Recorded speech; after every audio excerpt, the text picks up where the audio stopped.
Revolution from your bed. We are back to a new one, but this time it's a bit different because my guest is no other than my own sister, Chen.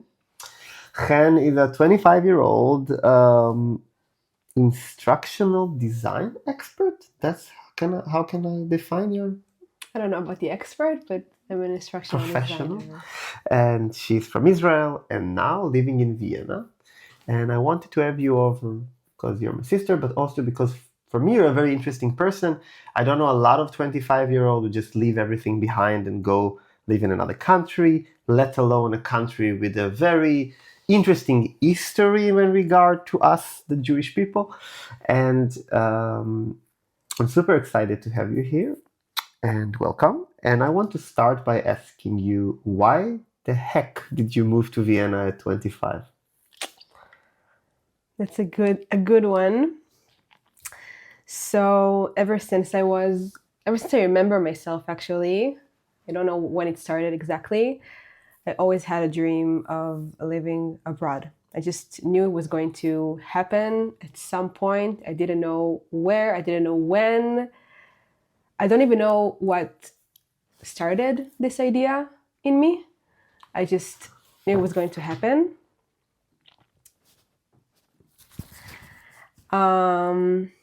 And I think it was pretty natural for me because it was always kind of around me. Maybe you talked about it in previous episodes, maybe you didn't, but we always had a lot of family abroad. We always had the uncle from America. Yeah. It was kind of surrounding us. So I think maybe this is where it came from, and I was always so attracted to. I was watching like English kids shows and not the traditional like Hebrew ones, and I was always kind of attracted to more foreign cultures. Mm-hmm. I think it's a big word for saying that I really liked American TV shows and the American culture. So I think this is kind of what started this idea. So it was always kind of inside me, and I always knew it was going to happen at some point. As I said, didn't know when, didn't know how. And then life kind of just rolled around, and it was still always in me, but I didn't have any plan of how I'm going to do it. And like, long story short, I guess we'll go more in depth later, but like, long story short, I went to college in Israel, and then I was about to finish, like maybe a year and a half before I finished my degree. I was kind of starting to thinking about it more seriously because I knew that once I'm done with college, I have no more obligations in Israel. I don't have to stay in Israel. I can do whatever I want, pretty much. So I started thinking about it more seriously when I was about a year and a half into college. And then I started kind of planning. Honestly, it was a lot because of you. Yeah.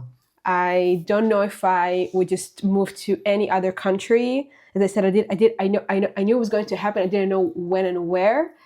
I just kind of went with the flow, and because you were here for so many years and I loved Vienna, and I knew that moving here and not somewhere else will be much easier for me. I think it was kind of the base of the decision of moving to Vienna and not somewhere else, but it was still coming from my deep interest in living abroad. And Vienna was just kind of like you living here was just kind of kickstarting it for me. So this is a very, very short way to explain why I came to Vienna at 25. But like, it sounds easier than done because a lot of people dream about moving abroad or just spending time abroad. We have this tradition in Israel in the last 20 or 30 years that we have to go to the army, we have a mandatory army service, and then we finish the army service, and people go abroad for anywhere between 2 to 6 months usually, some people long, some people shorter. But then they come back. And when you come back, you're like, okay, I finished having fun in life, now I go to uni. because we start uni so late because we do the army and then we travel. So the average age of starting university in Israel, as far as I know from the last few years, is 25 for males, 23 for females. It was even higher. And in the last few years, people realized that economy is kind of hard, so they start earlier. But then you finish university in your late 20s, basically, and then you start life. But when you're in university, it's not like some of our listeners are from the US or Europe. It's not like you're a young person without any care in the world living in a dorm, and like most of us have to work. Some of us has to work full time while studying, and it's a very different experience. So coming here to Vienna for you was actually maybe kind of a step back, right? Because you already had a job in Israel, in your profession already, with some years of experience. So basically you have to kind of take a step back. So maybe you're improving the quality of life because Vienna is cheaper than Tel Aviv, for example. Israel is very developed. We have everything we need, but so you can do more with your money, but you don't know a lot of people. It's hard to find a job and so on. So what do you think about that aspect? You said a few things. I'm going to start with the first thing you said. You said it's easier said than done, but for me, and also because I planned it for over a year, as I said. So I had a lot of conversations about it with my friends and people around me. And the first thing people always told me when I said that I'm really considering moving abroad after college was, wow, you're so brave. Now, I will admit that I'm a person who is hard with compliments. Like, it's hard to compliment me. I always like, yes, but in this case specifically, it wasn't about like not being able to take the compliment.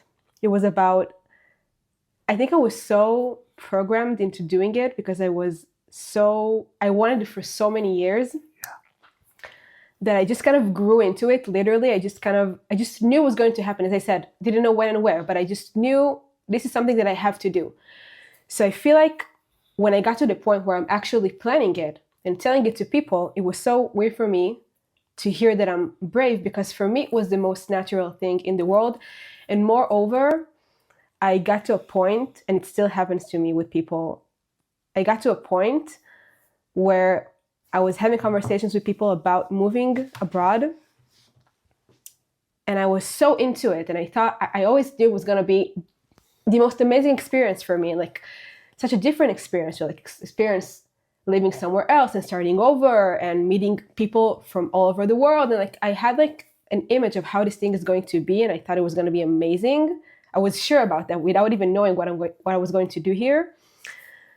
But when I was talking to people about it back in Israel, like after they were telling me that I was brave, I was like, yeah, but don't you want to do it? And then I kind of became judgmental towards people who told me that they don't want to do it. It kind of started feeling weird for me to hear people are just want to stay where they were born, which is not a bad thing at all. I think it's more common to just grow up somewhere, maybe leave your hometown and go live in another city. But like, this is not a natural need or want for most people, I think. But for me, since I was so programmed into doing it, I was like, how come you don't want to do it? Like, isn't it like the most natural thing in the world?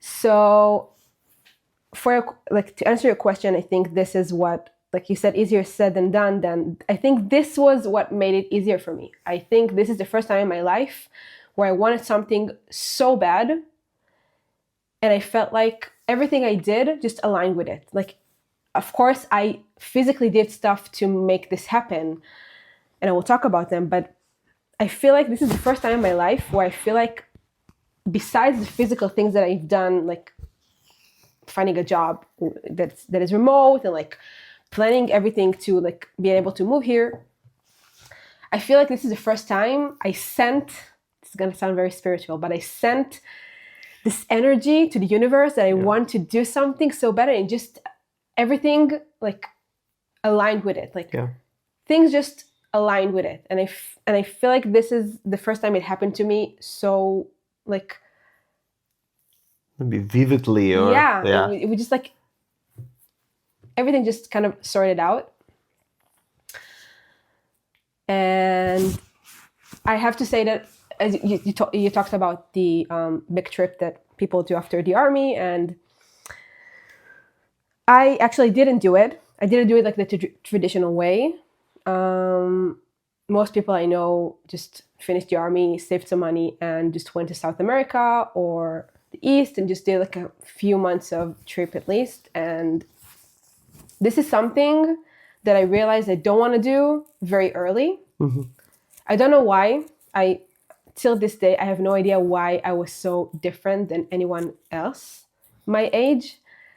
It's not like I didn't want to see the world, and I still want to be in South America and the East, and I haven't got the chance yet. But something about doing it right after the army and like spending all your money on it was just not like, I was just not into it.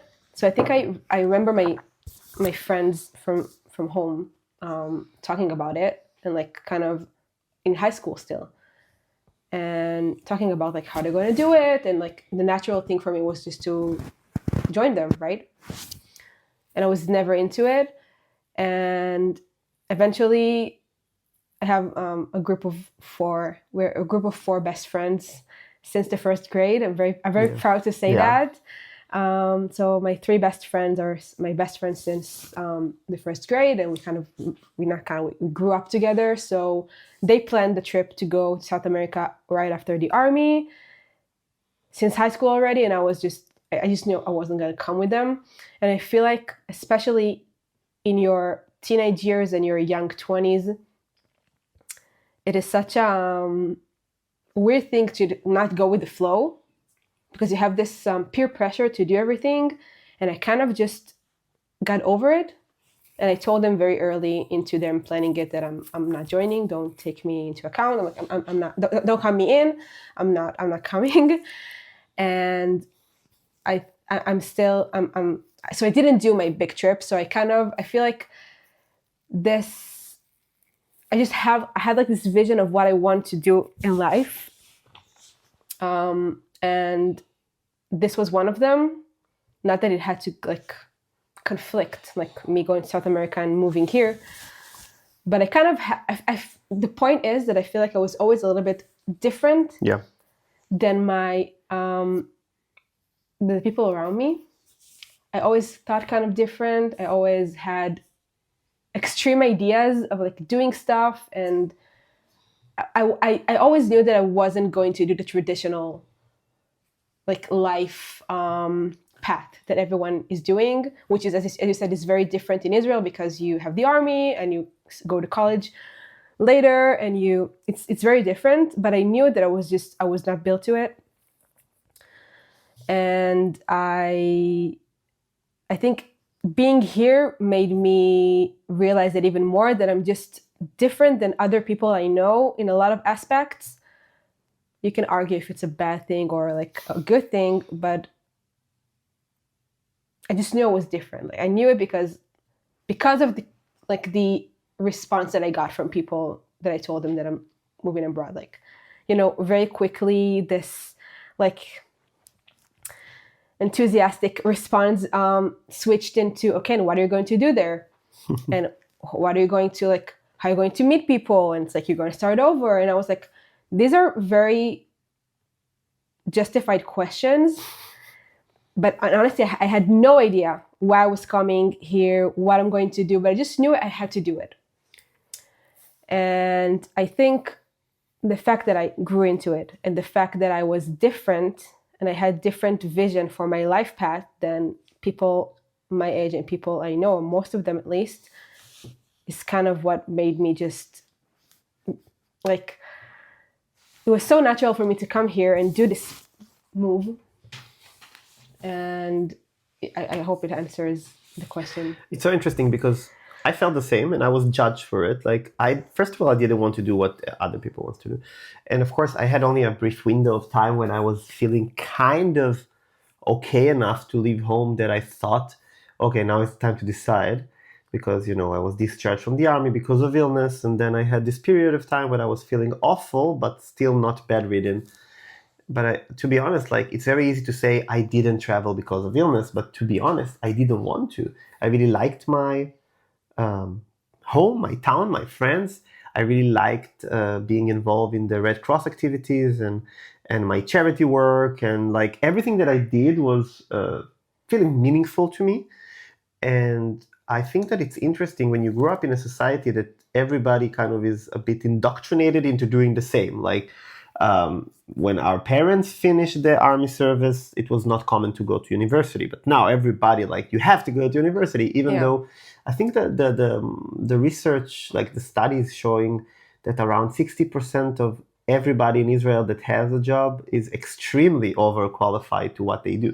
So I'm not even sure, unless universities changed, and I talked about it in one of the episodes, I'm not even sure we need these degrees.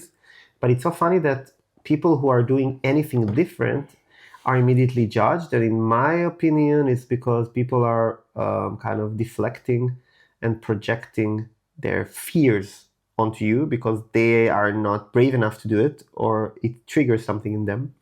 And I had it too. In any stage of my life, but especially when I've decided to come to Vienna, and I was already, in my 30s, and I broke up with my ex after a long relationship, and then everybody told me, okay, you have to go on with your own track of life, and I just left everything and came to Vienna. Also by whim, kind of, I had this feeling that I have to do it. I had just had a talk here, and they invited me to come again, and then over around 2-3 months, I flew maybe 5 or 6 times to Vienna until I finally moved here. And even when COVID started and everybody left, like I had a group of international friends and only one stayed, everybody left. I just had this strange feeling. Some people say it's spiritual. Some people say that it's like something that aligns with where you are in terms of your personal development. But I knew I need to stay, even though you pay a lot of prices. And I had really good life in Israel. The entrepreneurial spirit and ecosystem is huge. So you can basically meet every day somebody for a coffee, which is amazing and can be easily a podcast guest, because people are amazing and entrepreneurial and warm. And there are events all the time and people are inviting you over. And when you come to a new country, you're an immigrant. It doesn't matter how famous you are or successful you are. And this is something I want to ask you, because eventually you did university and you decided to come here, but it's not the easiest choice to come here in the social aspects. Do you feel that this is something that scares you still, or did you find your group already in those 3 months you're here? So I have to say that when I left Israel, it was, just to clarify, I left 4 months ago, so it's pretty new still. But I feel like these 4 months have been incredible. And even if I'm going to go back to Israel tomorrow for some reason, I'm never going to forget these 4 months. And I said it after the first month and the second month. And like, I think this experience is just, it's big no matter how long you're doing it for. I have to say that I left a very good life in Israel in terms of comfort, in terms of the social aspect, and especially because I did it right after college. So my like social circle kind of grew in the past few years, obviously because you go to the army and you go to college, so you automatically meet so many people. And besides my best friends from hometown, I met a lot of cool people in college, and my social circle it grew. And I met people here and there. Like I left a very good social circle in Israel. And if something terrified me in moving here, I think the only thing that literally terrified me was the social aspect, because as much as I'm an independent person and I don't mind doing anything on my own, from going to sit at a coffee shop by myself or living alone, or like I'm very independent and I'm very comfortable in my own company, but still I'm a very social creature. And if I don't have my at least 2 to 3 social meetings, events in a week, it could be a coffee with a friend, it could be just breakfast, it could be anything, I'm just not feeling myself. So this was something, I think the only thing that really terrified me, of course I had other concerns because you have a lot of concerns moving to a new place, but this was something that I was very afraid of, especially because Austria and Vienna specifically is known for not having a lot of young people. Maybe they are, but like Austrians, I think, are just known for not being very friendly.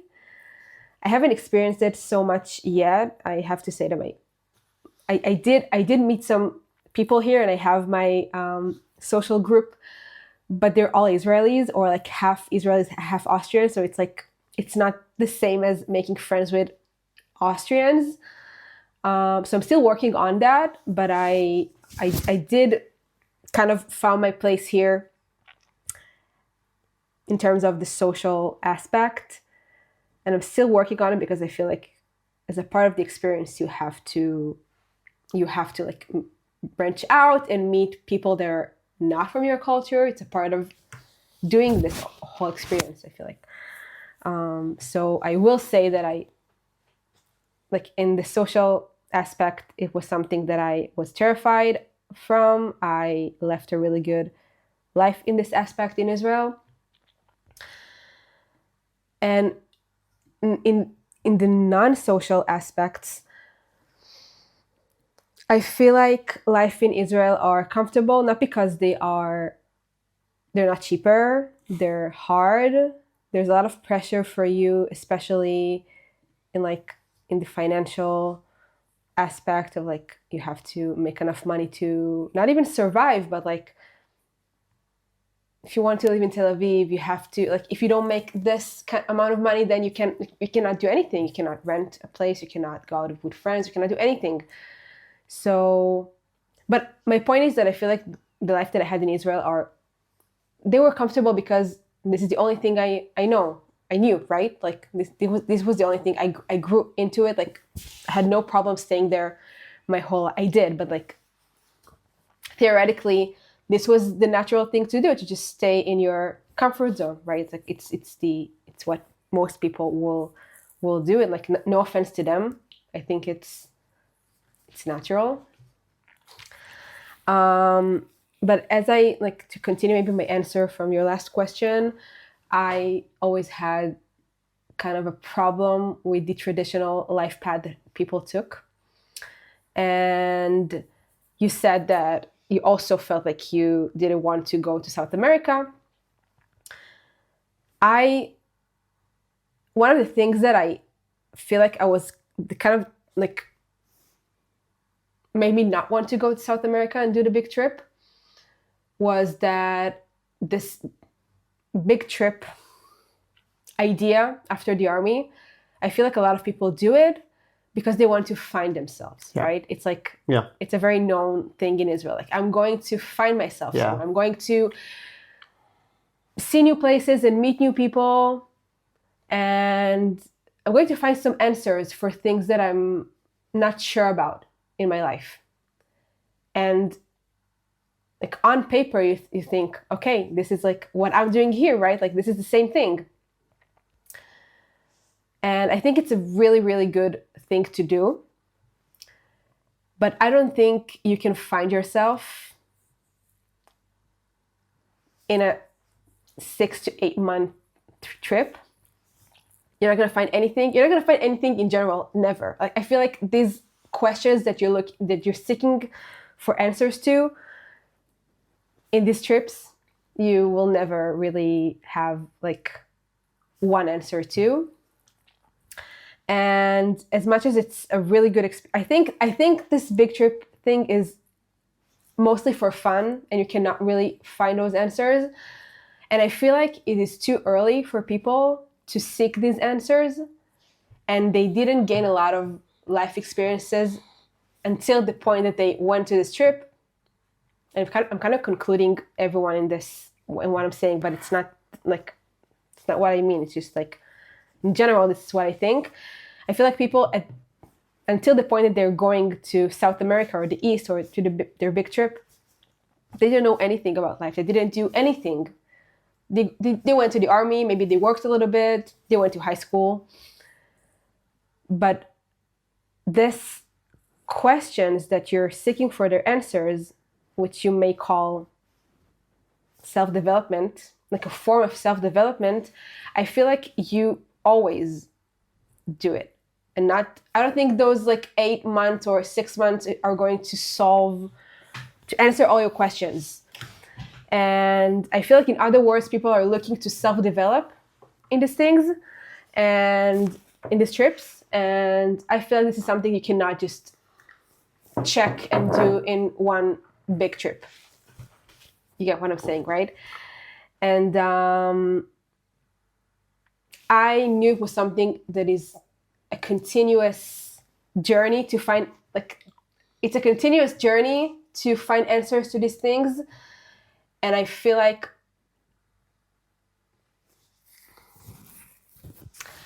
I'm now in my big trip era in my life. And I feel like now I know more and I experienced more. So the things that I'm going through here with my life experience at only 25, but with my life experience are more significant. Like, I find much more answers to my big questions than what I think I would have found in my early 20s during this trip.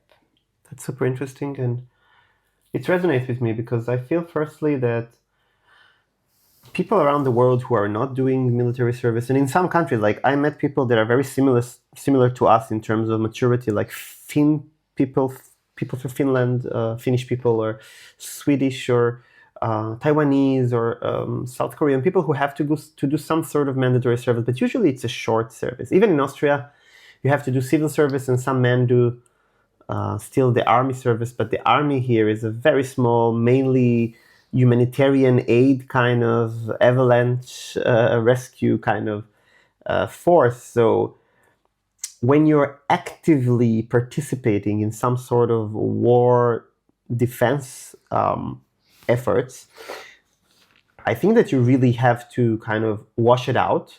And a lot of people feel that they have to do this trip. The problem I see is that, it became like a meme. Everybody's doing exactly the same. They sleep in the same hostels. They do the same routes. They meet the same people. It's became an entire industry already. And it's very rare that people are really doing something unique. And if somebody haven't done it yet, I highly recommend. There is this classic book by Paulo Coelho, The Alchemist, which is talking exactly about this. Like, it doesn't matter where you go, you always take yourself with you. I felt that I'm ready to really travel and be open to meet new people and new cultures, and not find myself, but search for more inside and grow those demanding areas. Only when I was in my late 20s, to be honest. Of course, I was in bed and I did a lot of self-development from there, but the actual travel, I think, is just a symbol of freedom. Yeah. And like, I did my after army 3 months travel only when I was like, I don't know, how was I, like 31-year-old or something like this. And it was extremely physically hard for me because of my disability, and mentally hard, but it was nice. And I remember a lot from it. But to be honest with you, I think that it demands much more bravery to not have a time frame. Then you say, oh, I'm here for 3 months with an option to do 6 months. And I save this amount of money and this is my budget. But to actually move to another country, to actually have to make your own living, to deal with bureaucracy. You said that Austrians are not famous to being nice. They're very polite, but most Austrian I've met, they're lovely people. They're extremely progressive, but they already pick their friends around high school, some of them university, but mainly around high school, and that's it, kind of. It's very hard to penetrate, but when you're in, you're in. And Vienna is considered both the best city to live in the world and the most unfriendliest city in the world. which is exactly this duality is what I feel every day in my life here. And it's a wonderful city, but again, it's not this expat paradise like you see in some places in Portugal or in Berlin or Barcelona, or there are a lot of places around the world like Bali or Thailand or Vietnam. The people are there. There is a huge community of expats. There are magazines for experts, meetups for experts here. Yeah, of course, there are here and there some meetups and so on, but I think that what you did is a bit different, because when I came here, I didn't know anyone. And when you came here, you kind of said, I'm making myself at home and I am growing here. For me, it was more like not an escape, but like a recovery.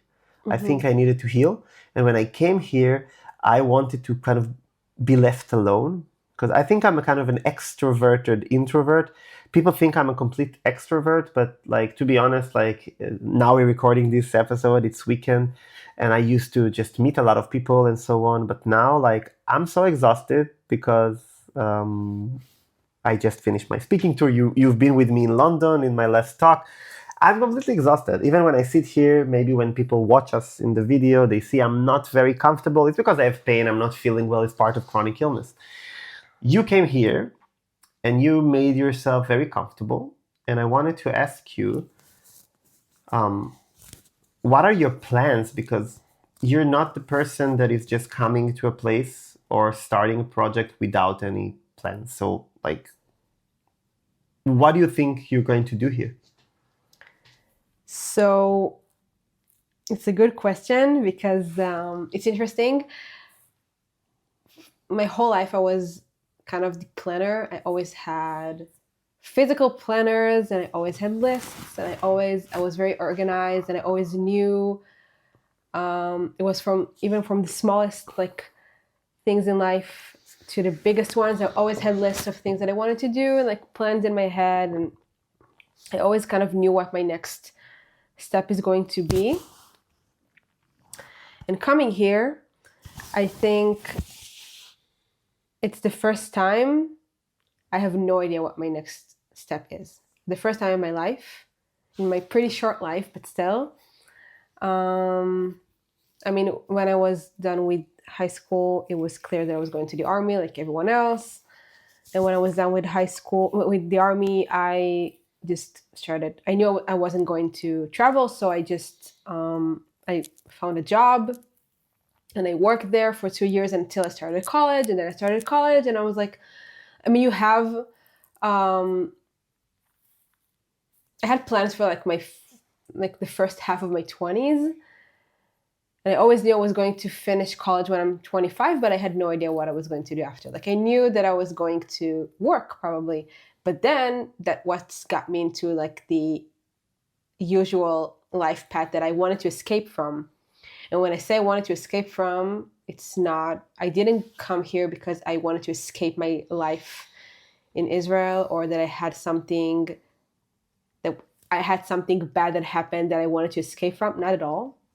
It was mainly, it was only for good reasons.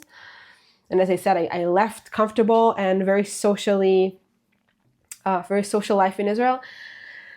So it wasn't a form of escape for me. But to answer your question, I think this is the first time in my life where I have no idea what my next step is. And because I was so programmed, as I said, to do this move and just come here or wherever, just live abroad, I feel like most of my efforts in the past few years is just we're just concentrating in making this happen. And it's kind of when you wait for something for so long and then it happens and then you're like, now what? So as much as I try to enjoy like not only the end result, but I try to enjoy like the way to it. As much as I enjoyed planning my move here and sorting everything out, and I really enjoyed the way. When I came here, I was here with my mom for the first 2 weeks. She kind of helped me organize everything, and she was with me. And when she left, I was like, okay, you wanted to move abroad your whole life. Now what? Like what's gonna happen next? Like what is your goal? And then I told myself, okay, I'm a planner. I like lists.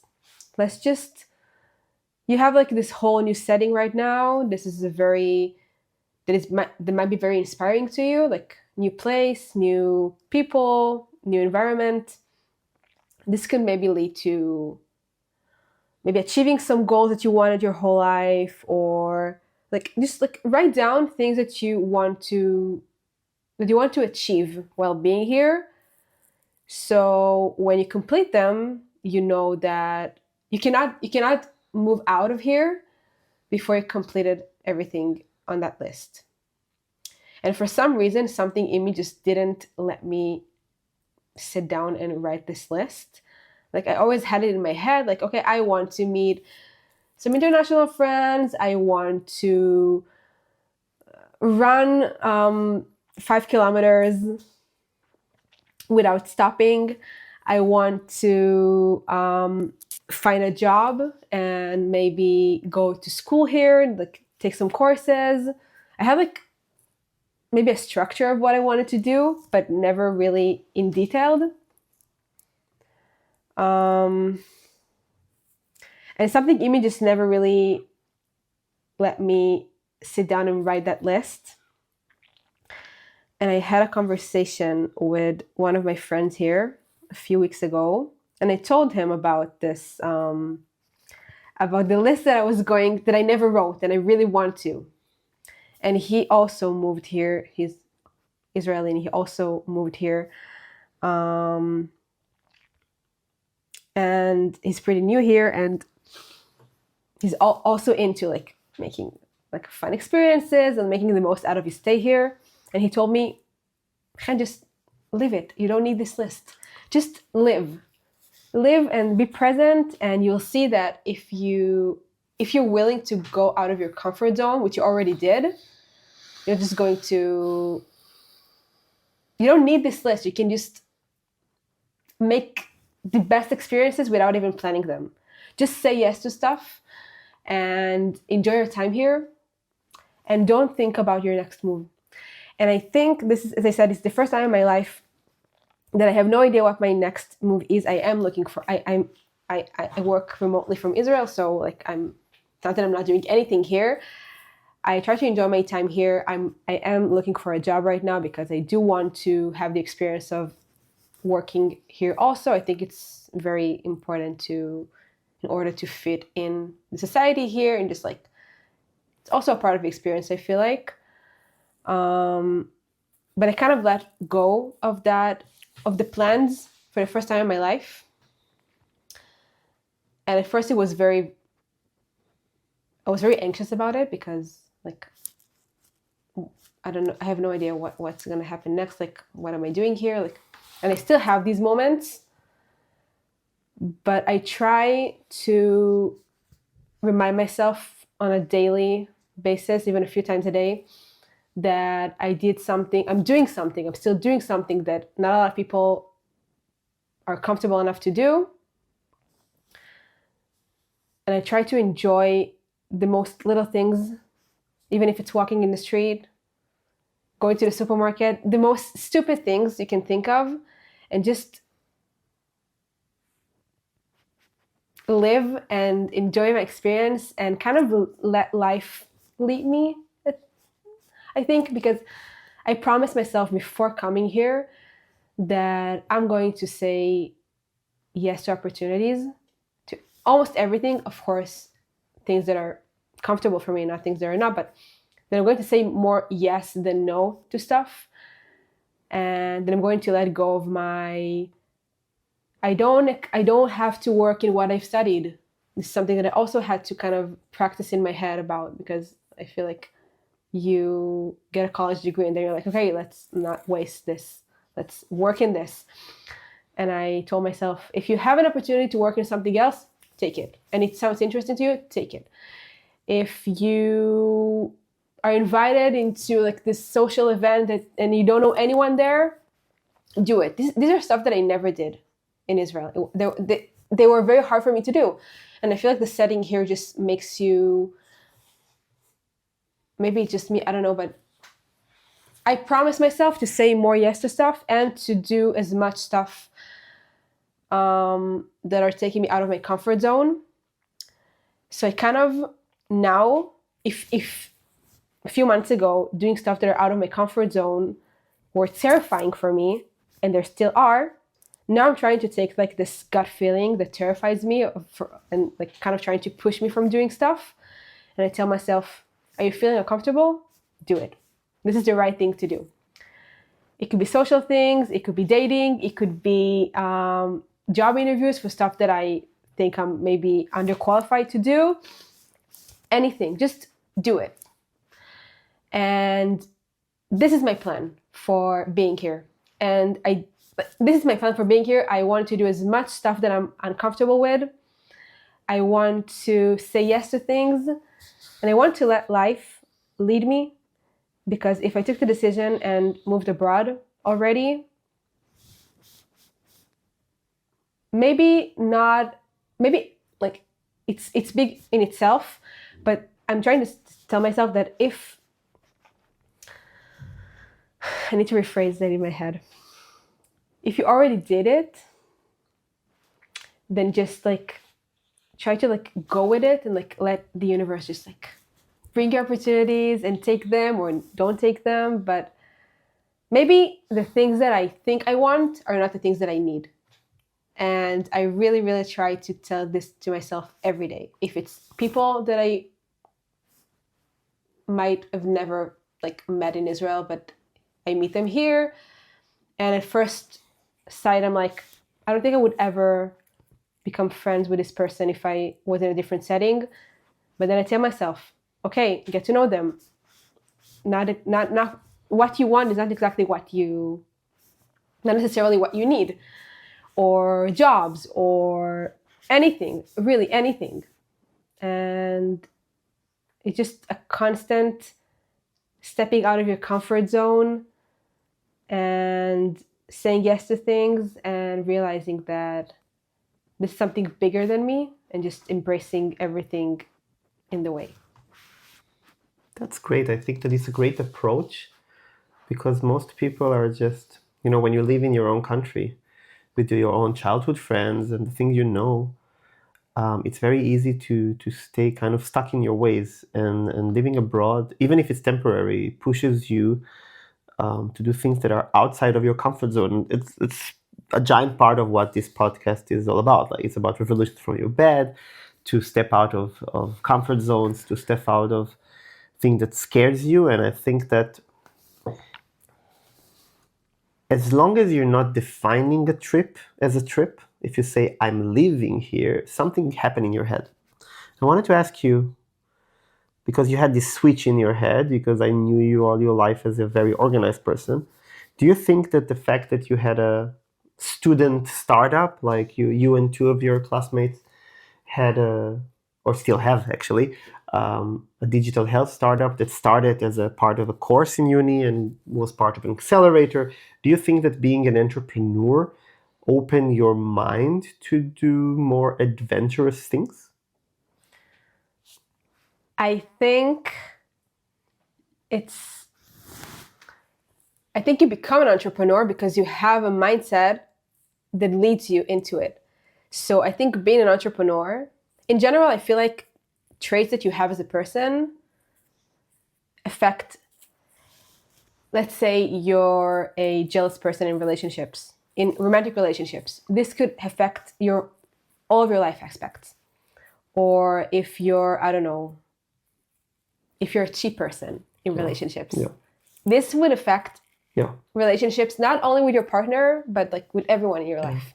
So I feel like maybe it's not a good example, but what I was trying to say is that I think being an entrepreneur is not a trait, but it's like I think I became an entrepreneur because I was always a person who just thought a little bit bigger than others. I remember being a kid and sitting with my best friend in our parents' house porch late at night, and we had this thing where we would sit for hours in the dark and think about how to invent stuff that weren't invented yet. And I always go back to this story because I feel like it started my entrepreneurial journey. But to answer your question, I think I like doing the startup and becoming an entrepreneur. I never became an entrepreneur. I think I was always an entrepreneur in my mindset. And as I said, being an entrepreneur in business and like developing a startup, starting a startup, is just like a side effect for the person that you are, from your basis.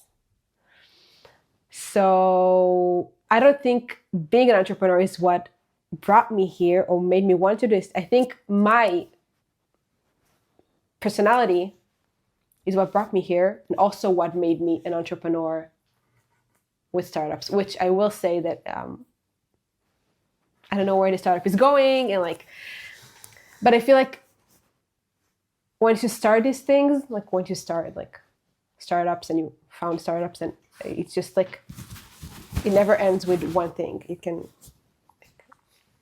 just like the beginning of other things that I think I will do in the future. Sometimes I wish this, we call it like a bug, or this urge will stop. I tried to take a break once for a few months, and then I saw an episode of Silicon Valley, the comedy about the Silicon Valley startups, and then I thought I have to do it again. Like, this is something that is innate in us, and it's very, very interesting because some people think that our entrepreneurs are made.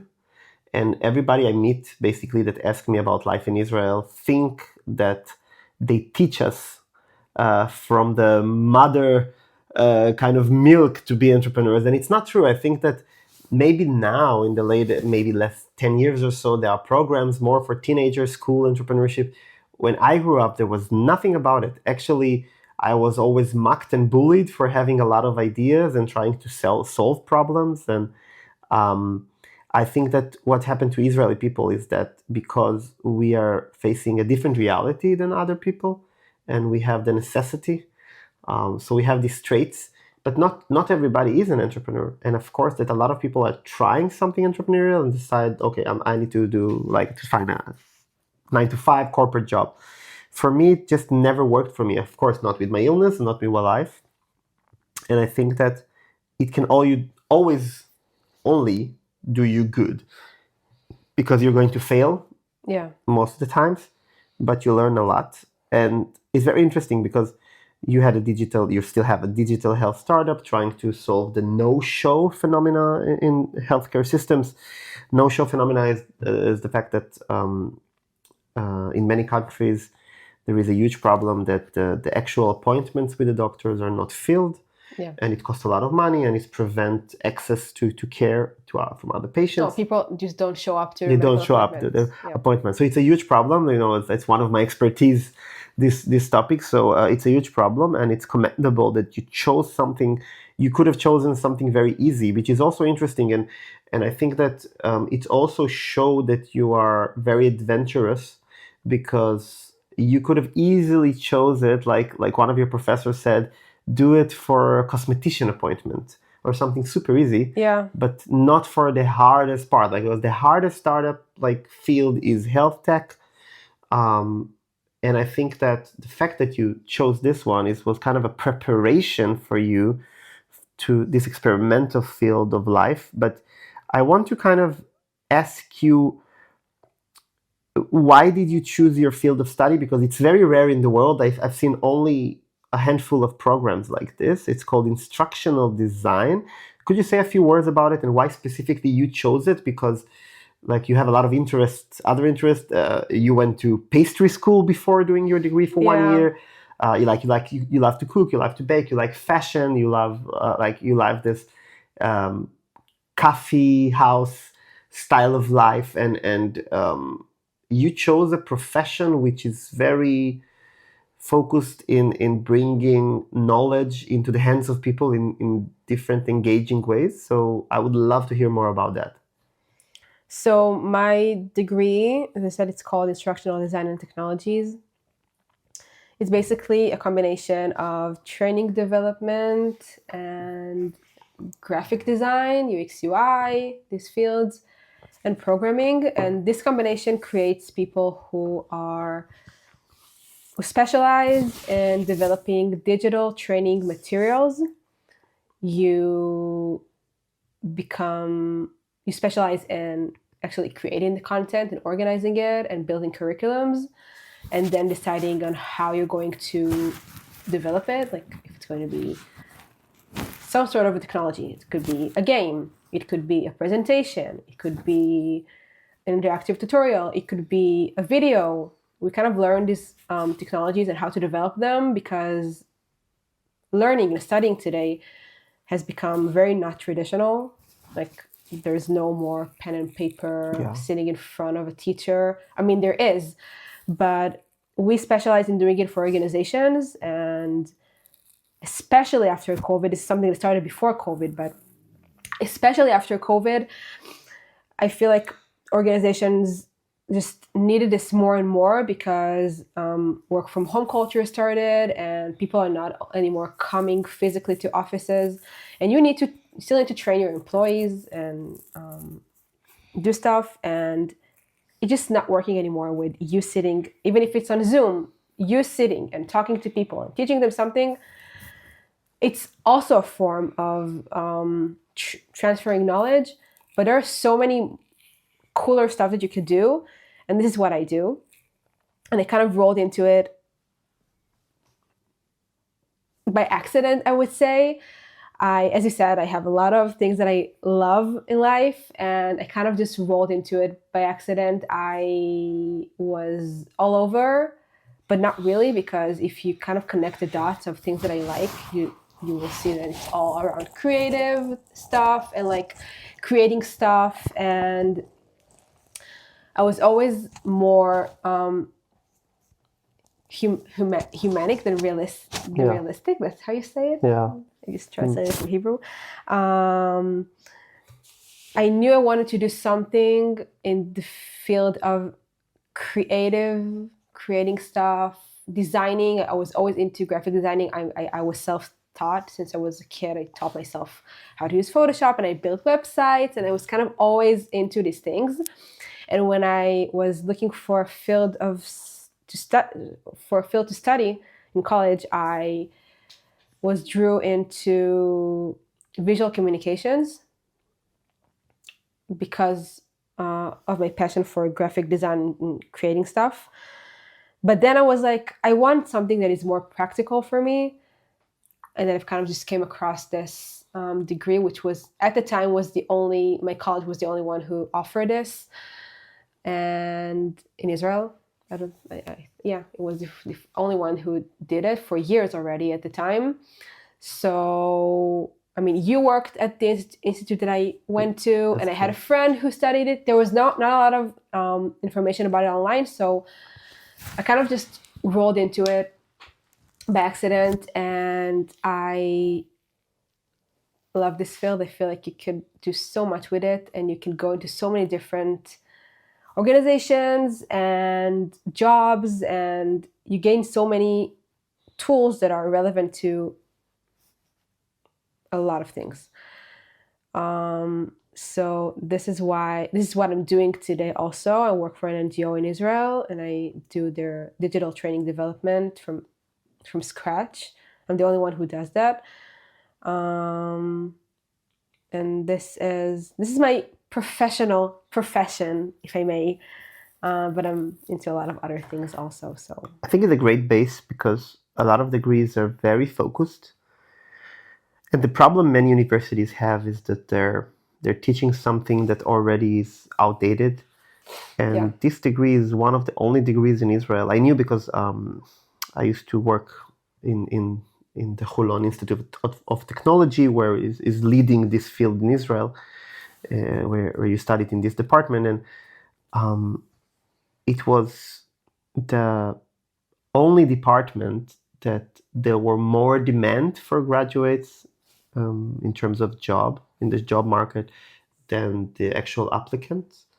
And I think that because we have a lot of listeners that are very young and try to understand what they want to do with their life, I think it's a wonderful combination that when you study it, you can do a lot with it. It's everything regarding digital, like apps, websites, materials, training development, the pedagogic teaching aspects, the product management, the UX, UI. I think it's a very interesting subject. And maybe if I were to be young now and had these options, I might do this as well, because I don't necessarily think that, for instance, we have now our degrees in digital health, but I don't think that people who study digital health are necessarily experts in digital health. I think that sometimes it's better to study something that open your mind, and of course this is very professional, but open your horizons to new things. Like my bachelor is basically education and biology.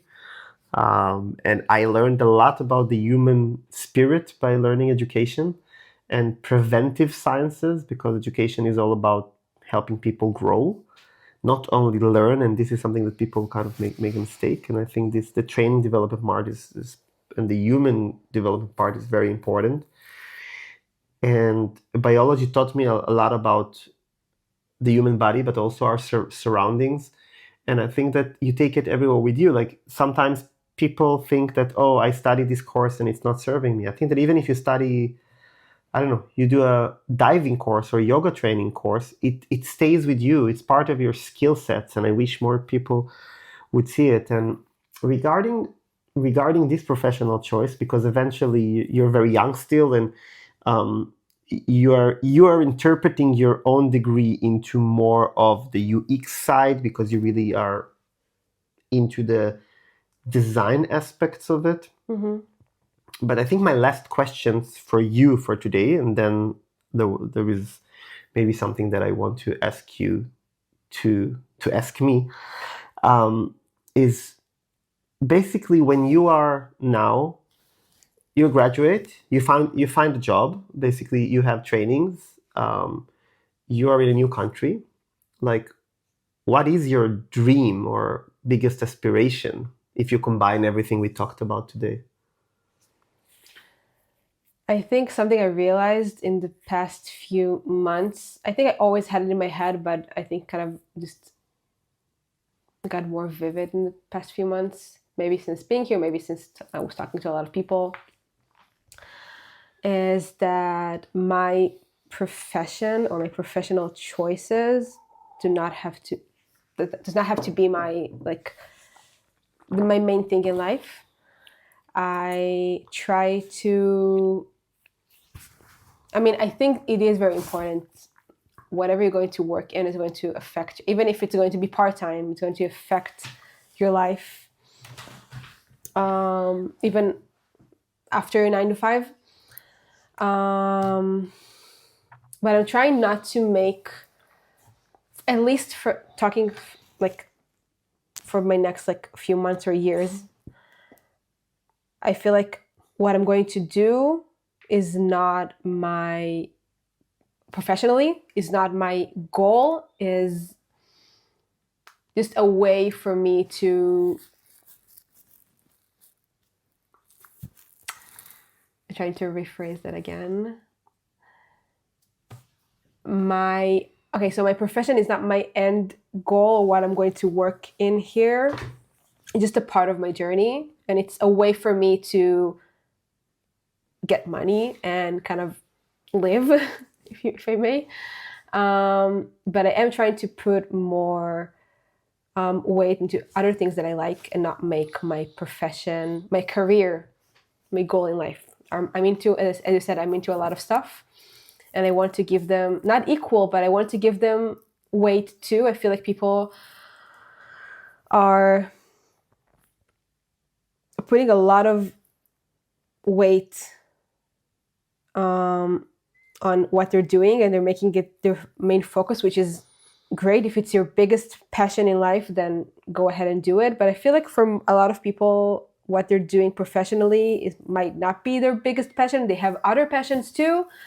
So I feel like you should not, at least if you can, as long as you can allow it to yourself. I mean, if you have family and you have to bring money home, like an X amount of money, like I can allow this myself because I'm still young and I'm single and I have this privilege.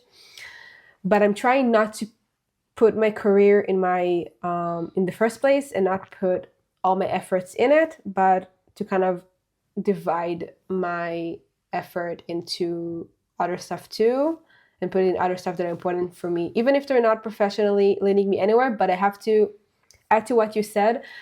I feel like everything you will do in life, even if it looks like it's taking a yoga lessons and thinking maybe this is not something that could serve me in my professional life. But if it's all a matter of how you look at stuff.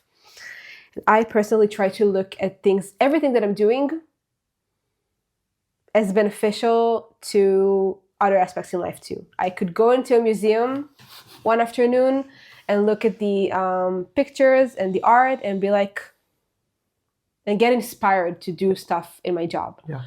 Or I could use the fact that I'm working out in the gym and lifting more weight and going consistently. I can use like this thing as an inspiration for me to be consistent and to become better in other stuff in life too. So I feel like everything you do connects with everything, and it's all a matter of how you look at it. There is nothing you do in life that is completely detached from other things in your life. I mean, you is a whole that is built from different experiences and stuff that you're doing. And once you find the connections between those things, even if they look completely not connected to each other, I feel like this is where life are become like very interesting and very fun. And I think this is a truly form of self-development, that you kind of embrace everything you have in life and find beauty in everything and find impact in everything. And yeah, so I feel like it doesn't really matter what I'm going to do professionally, as long as I'm having fun and it serves me into. I won't look, and even if I work in something, I'm not going to look at it as only a form of a source of money, but also try to take it into as many other things in life as I can and like make it bigger than what it is. I think that we have a lot to learn from your generation, because it's the first generation that had the privilege of really like turning something that was, a few times in the life, like going abroad, to something that is almost mundane, or, something that is routine. And you're the first generation who kind of rebel against the laws of work in terms of, or the rules of work, that you put your mindfulness first.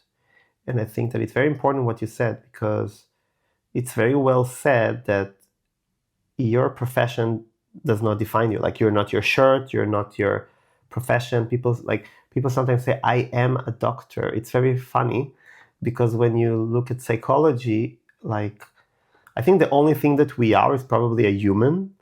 And I'm a human who is like a doctor, a dentist, I don't know, a lawyer.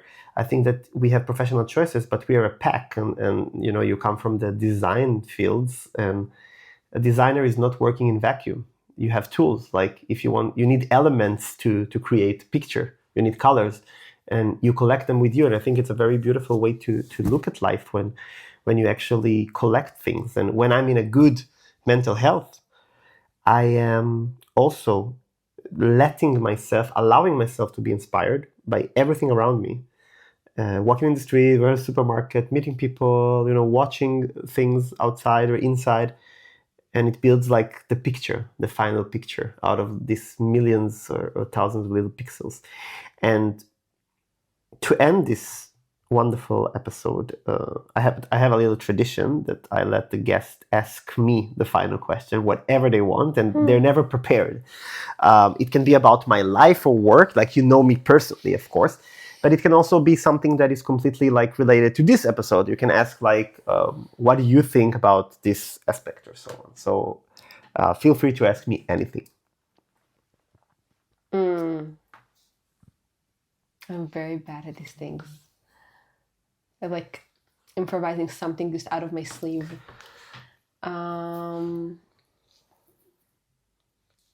Maybe the first thing that comes to my mind is, when was the last time you did something that was completely like not connected to what you're doing in your daily life, like professionally, that inspired you to go back and do something in your professional career? That's super interesting. I think that when you look at the world like this, you can inspire yourself with everything that you do. The problem with my job is that everybody is sick in some way or form. So even if I did a random karaoke meetup in Vienna. It was extremely hot. I felt like shit, in the karaoke there are no air conditions here whatsoever. Like there are, but it's very rare indoors. And even there, when I felt uncomfortable to meet new people, there was somebody who told me about their chronic illness. So if I think about what I'm doing, I think that the thing that really, really inspired me to do something different was actually when I was gaming last time. It sounds strange because it's one of my ways to remain in touch, in contact with my Israeli college friends. We game a few times a week. And I was gaming one night, and people sometimes think it's very repetitive, but actually it's kind of a gateway for men sometimes to talk about things they will not talk over beer. And by the conversation from the people, I realized that we are not only not empowered as patients. It's something that I'm talking about. I'm going to have an entire whole different podcast about it. I think that the main conversation led me to believe that people are living in a loop. It just came out of one game because people were enjoying themselves, but I realized that they're really hanging on to those moments in life to enjoy. Kind of like you need this moment or this hobby to feel like yourself or to disconnect. And then I realized, what if we can all be waking up, to experience life in a different way, in the optimal way, in a different mindset of change. And as somebody who lost almost a decade of his life in bed, this moment was kind of a eureka moment for me to realize that my job is not only important for people with chronic illness or the people who take care of them, but it's important for everybody. And I think that what you're doing is kind of an example of how to not fall into this loop trap. Because most of the people that I know are living a life that are not their life. It's like kind of borrowed life, and they don't have the guts to do what we did. And of course that, it's not easy to anyone to make a change in life. But when you take this leap of faith, like you said, and you said, my reality is something that I control. Life is not happening to me, but I am the master of my own life. I can be a designer also there. I can be designing my own life and letting myself to be inspired and being open-minded. Even dating in another country, even if it's not leading to marriage, it teaches you so much about people and about yourself. Because we cannot only sit at home and read self-development books and hope life will be better. I think we really have to go there and do something. And I really love this approach when people are doing entrepreneurial stuff, mindful stuff, like self-care stuff, but they always have these connections. And I want to end by saying that you want to have your own business eventually. I do. I think that a lot of young people in their 20s, they are expected to do in one decade everything to bring them when they're 30 to this complete life. You're married, sometimes you have kids, you have the job, you have the career, like kind of figure out everything. Everything. I think it's completely bullcrap. I think that you cannot expect people to figure out everything in this decade because you put so much pressure on them, but rather make as much experiences. I love it when my wife is always saying this, that life is about creating experiences and learning from them and growing from them. And you make as many experiences as you can. And then you figure out who you are. The most interesting people that I meet, sometimes you think, oh, it's this 20-something-year-old founder who sold the company. No.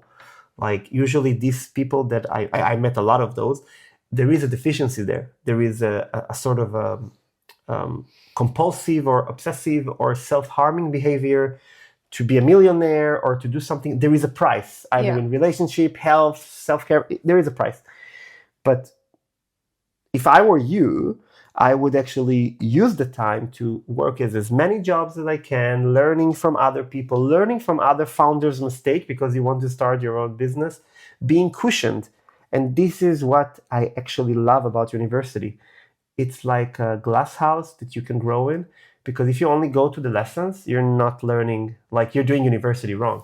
Do any activities that is extracurricular. Exactly. Like I was in the student union, I was volunteering, I was organizing stuff, everything, because nobody expects you to do anything other than study when you're in university, and use those years to actually figure out what you want to do. I figured out after 2 or 3 weeks, I was never going to be like an ecologist or environmental scientist, because of these courses I took. And I figure out, I am an entrepreneur. Health is the thing matter to me the most. And for you, I think that what you're doing is super great because you allow yourself to be yourself. And I want you to kind of help me summarize this beautiful conversation by adding your thoughts to that. I very much agree about what you said about college, university. And I feel like this is something that is important to everything you do in life. As I started saying earlier, the way you take it and the way you decide how it's going to look. I mean, when I got into college, I decided I'm gonna go out of here with a degree, right? So this is something I already have. I'm gonna come to classes, do my tasks. I already have that in 3 years from now.